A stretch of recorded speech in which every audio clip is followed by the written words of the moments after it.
Hi, I'm Molly, and I'm going to unbox and show you the Calliger hand crank clothes wringer. So here is the tilt plate. And some detailed instructions.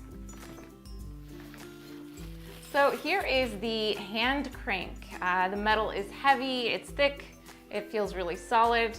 And notice the handle has a lacquer finish, making it very waterproof, and it rotates like this. And they have a pack of parts here. It's just a small pack. I think the setup for this wringer will be pretty simple.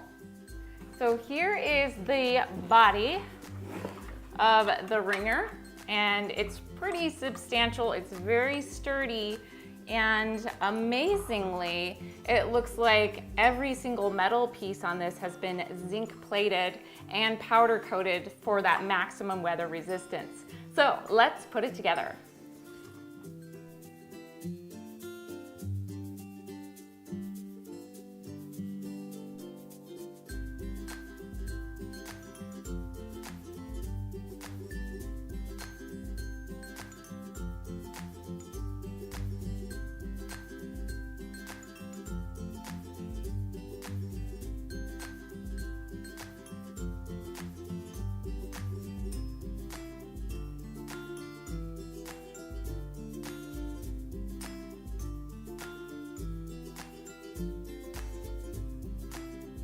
Well, I hope this helped you today. Thanks for watching me unbox the Calliger hand crank clothes wringer.